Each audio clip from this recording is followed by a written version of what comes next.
Once upon a time, in a little cottage in the countryside, there lived a nanny goat and her 7 little kids. The kids always played happily together, and their mother, the nanny goat, cared for them and loved them with all her heart. Each morning, the mother goat would have to go out to fetch food from the meadow. Before she left, she would always give her kids a warning. "Play nicely while I'm away," She would say, "always bolt the door, and never, ever open it to strangers. You'll know that it's me when you hear my song. Unbolt the door, my little ones, it's mother, can't you see? I've brought you milk for breakfast and cheese for your tea."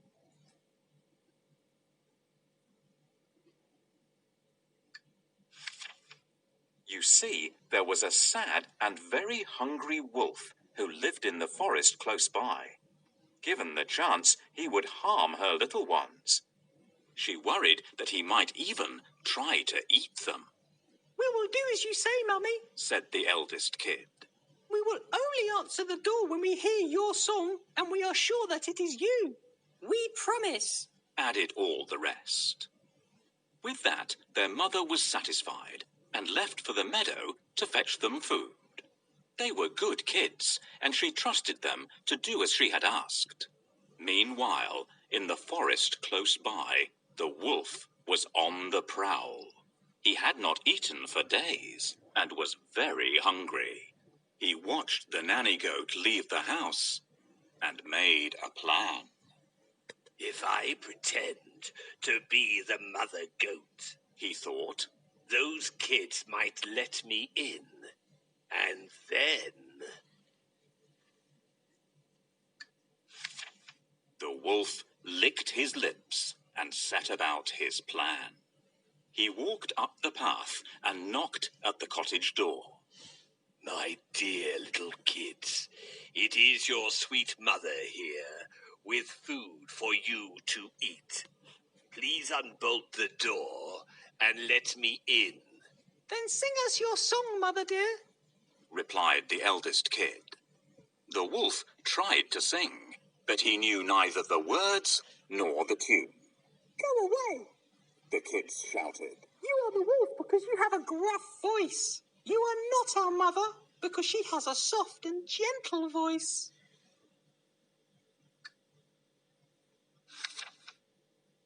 "My dear little kids, it is your sweet mother here, with food for you to eat. Please unbolt the door and let me in." "Our mother always sings a song to us when she comes back." "Which song should I sing for them, girls and boys? Undo the bolt, my yummy ones. It's mother, can't you see? I'll eat you for my breakfast and leave some for my tea." "That is one of the songs she sings, but you are not our mother. She sings with a soft and pleasant voice."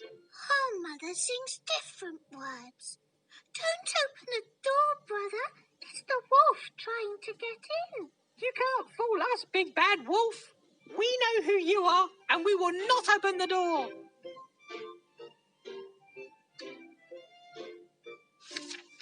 When the mother goat returned, the wolf hid in the bushes. He listened carefully to her song and saw the kids open the door to her. The kids told their mother about the wolf. "You wise little ones," she said as she hugged them close. "never ever unbolt the door to a stranger."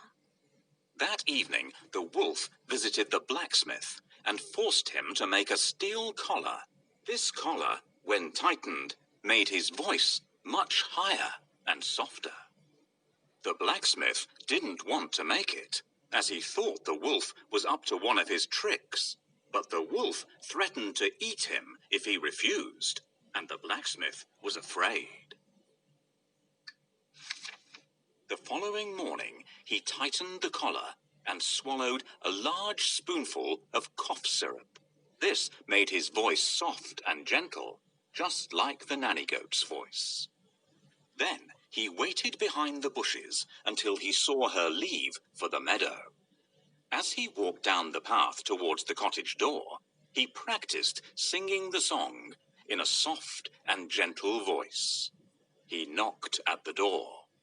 My dear little kids, it is your sweet mother here with food for you to eat. Please unbolt the door and let me in.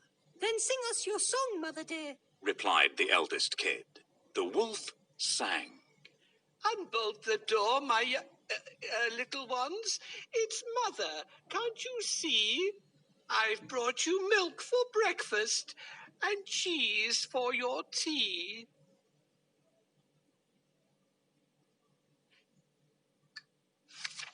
That sounds like our mother, Said the youngest kid. No, that is not our mother. Those aren't the words our mother sings. Said another. And as he looked out of the window, he saw 2 brown paws resting on the windowsill. It is the wolf. Oh, no. They all shouted. Go away, Mr. Wolf. You are not our mother because she has white feet. The mother goat soon came back home from the meadow with the milk and cheese. As they all tucked into their breakfast, the little kids told her that the wolf had visited again. I'm very proud of you all. She said. You did just as I'd asked and didn't unbolt the door. You are the best kids in the world. But as she kissed them all, she was worried that the wolf might return the following day.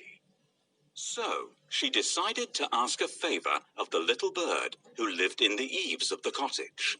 She would ask the little bird to watch over her little ones and warn her if they were in any danger. That evening, the wolf visited the miller and made him give him a bag of white flour. The miller didn't want to give him the flour, as he thought the wolf was up to one of his tricks, but the wolf threatened to eat him if he refused. And the miller was afraid.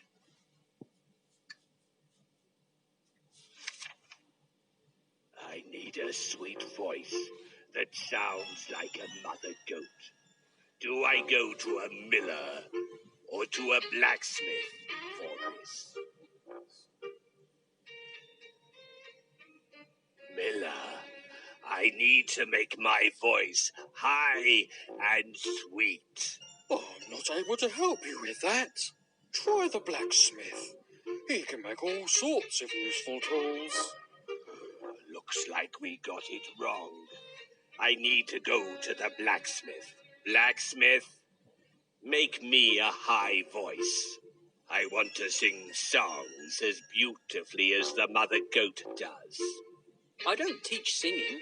I make things out of metal. Blacksmith, make my voice soft and high. Why do you need that? I'm going to sing to the animals in the forest and make them happy. But I'm not a singing teacher. I make metal objects. So, make me a tight collar. Making a collar is not an easy task. Come back tomorrow, and I'll start it then. That will be too late. Make it now, or I'll eat you up. Please don't do that. Can you find the horseshoes, children? I will make the collar right now, out of some horseshoes.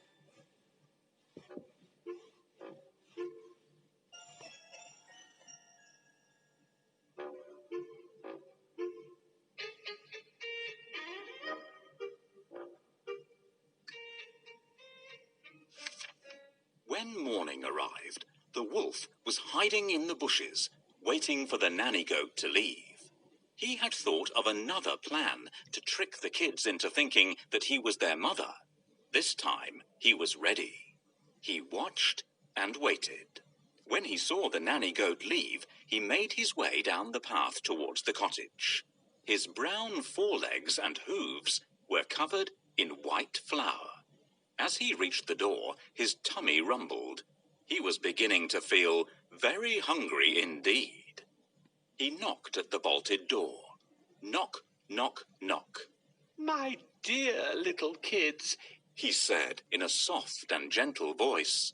it is your sweet mother here with food for you to eat. Please unbolt the door and let me in. Then sing us your song, Mother dear, replied the eldest kid.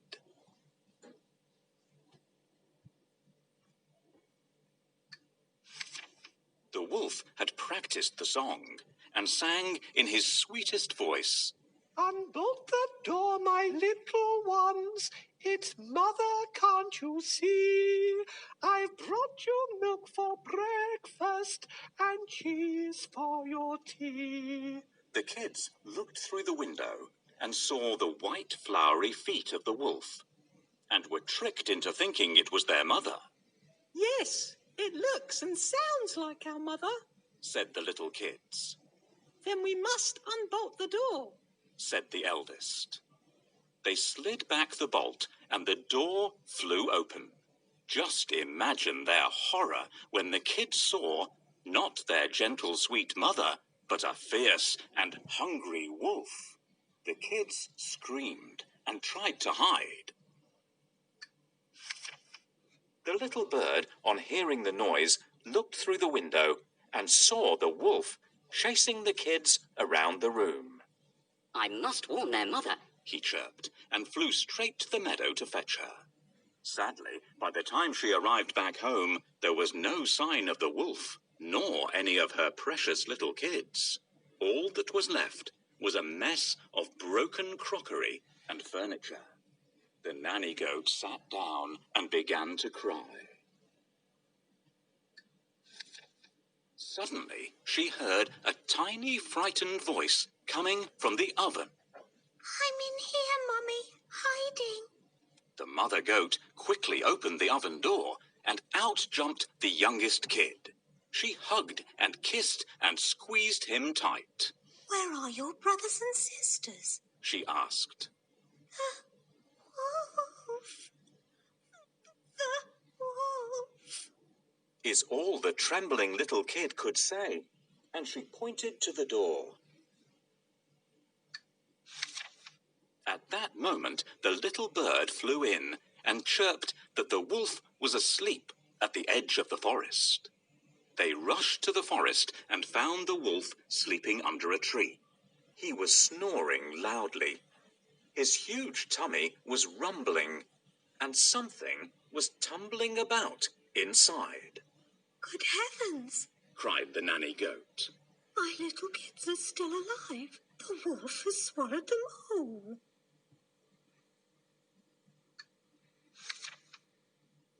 Here is the wolf. How can he just lie there when he has eaten all my brothers? Ah, the big bad wolf. He is sleeping peacefully as if nothing has happened.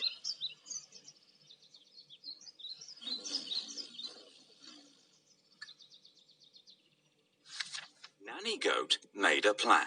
She asked the youngest kid and the little bird to fetch some scissors, a needle, and some thread from her sewing basket. They went as fast as they could, and as soon as they returned, she set to work.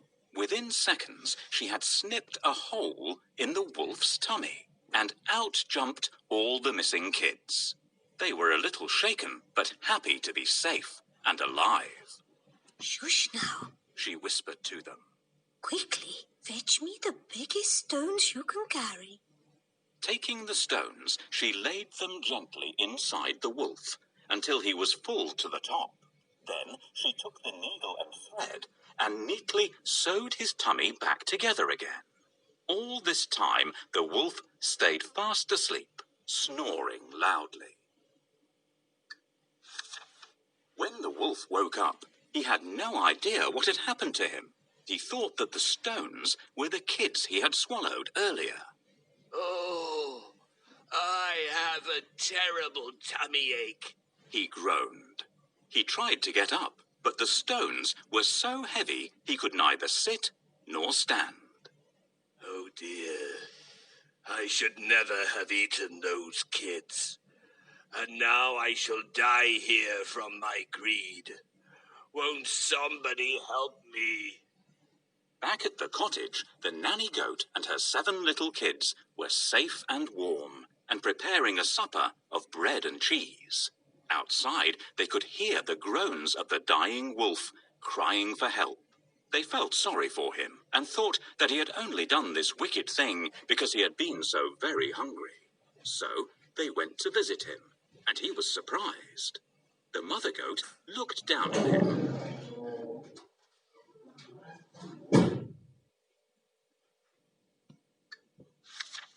If I take the stones away from you, will you promise never to harm any of us ever again? I'm sorry I did this terrible thing, but I was so very hungry. The sad wolf whimpered. I promise that I'll never do it again as long as I live. Can he be trusted to keep his promise? Asked the eldest kid. The mother goat thought hard. We shall have to wait and see, she replied. So the nanny goat took away the stones and invited the wolf to supper. From that day onwards, they were friends. They lived together peacefully forever after.